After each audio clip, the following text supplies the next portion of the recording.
एक आदमी जो कभी चाय की दुकान पर काम करता था, म्यांमार में मजदूरी करता था और आज उसका नाम इंडिया के सबसे पावरफुल बिजनेसमैन और पॉलिटिकल डोनर्स में लिया जाता है। 1368 करोड़ के electoral bonds, political connections, multiple states में लॉटरी एम्पायर और कंट्रोवर्सीज की लंबी लिस्ट। आखिर कौन है सैंटियागो मार्टिन और कैसे एक चाय की दुकान पर काम करने वाला आदमी बना इंडिया का lottery king? Hello YouTube family, आज की इस वीडियो में हम जानेंगे सैंटियागो मार्टिन की पूरी कहानी।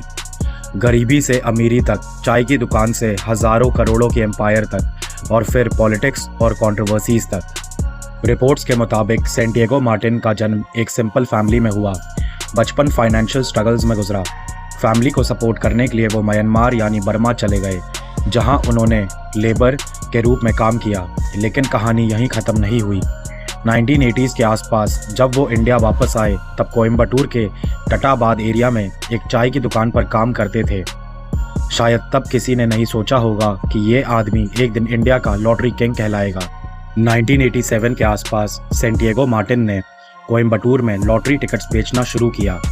फिर धीरे धीरे उन्होंने अपनी खुद की लॉटरी कंपनीज और डिस्ट्रीब्यूशन नेटवर्क बनाना शुरू कर दिया। ग्राउंड लेवल पर उनका बिजनेस लॉटरी एजेंट्स, रिटेलर्स और लोकल टिकट सेलर्स के थ्रू चलता था, जहां लोग रोज़ लॉटरी टिकट्स खरीदते थे, स्पेशली लोअर और मिडिल इनकम एरियाज़ में। उनका नेटवर्क इतना बड़ा हुआ कि उनकी लॉटरी ऑपरेशंस कई स्टेट्स तक पहुंच गई। जिन स्टेट्स में उनका लॉटरी नेटवर्क या ऑपरेशंस रिपोर्ट हुआ, Tamil Nadu, Kerala, Karnataka, Meghalaya, Sikkim, Arunachal Pradesh, north east India के मल्टीपल स्टेट्स, नेपाल और भूटान तक एक्सपेंशन की रिपोर्ट्स भी सामने आई। धीरे धीरे सैंटियागो मार्टिन को लोग लॉटरी किंग के नाम से जानने लगे। एक वक्त जो आदमी चाय की दुकान पर काम करता था, वही आदमी अब मल्टी करोड़ बिजनेस एम्पायर का मालिक बन चुका था। एग्जैक्ट नेटवर्थ ऑफिशियली पब्लिक नहीं है, क्योंकि उनकी कंपनीज प्राइवेट है और फोर्ब्स बिलियनियर लिस्ट में उनका नाम नहीं दिखता। लेकिन रिपोर्ट्स के मुताबिक उनका बिजनेस एम्पायर हज़ारों करोड़ रुपए के स्केल पर माना जाता है।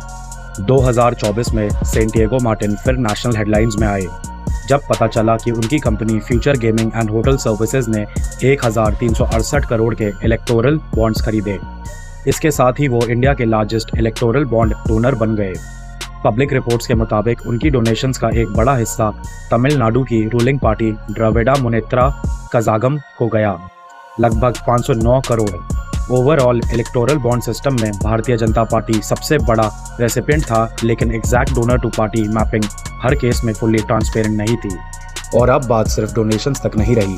2026 में सैंटियागो मार्टिन के फैमिली मेंबर्स खुद पॉलिटिक्स में जीतने लगे। वाइफ लीमा रोज मार्टिन रिपोर्टेडली AIADM के प्लेटफॉर्म से इलेक्शन जीती। बेटे होजे चार्ल्स मार्टिन पुडुचेरी में NDA अलाइड पार्टी से जीते। उनके दामाद आधव अर्जुना चेन्नई सीट से जीते। लेकिन जितनी बड़ी सक्सेस उतनी ही बड़ी कंट्रोवर्सीज भी। सैंटियागो मार्टिन और उनकी कंपनीज का नाम कई बार इन्वेस्टिगेशंस और लीगल केसेस में सामने आया। एनफोर्समेंट डायरेक्टरेट यानी ED ने भी उनसे जुड़े कुछ मामलों में एक्शन और इन्वेस्टिगेशन की। ध्यान रहे, एलिगेशंस और इन्वेस्टिगेशंस का मतलब कॉन्विक्शन नहीं होता। किसी भी आरोप को कोर्ट ही फाइनल डिसाइड करता है। तो ये थी सैंटियागो मार्टिन की कहानी। एक मजदूर, एक चाय की दुकान पर काम करने वाला आदमी और फिर इंडिया का लॉटरी किंग। लेकिन सवाल ये है, क्या ये सिर्फ एक inspiring rags to riches story है या पावर, पॉलिटिक्स और पैसों की एक कॉम्प्लिकेटेड कहानी? आपकी क्या राय है? कमेंट में ज़रूर बताना और ऐसी रियल डॉक्यूमेंट्रीज़ के लिए चैनल सब्सक्राइब करना मत भूलना।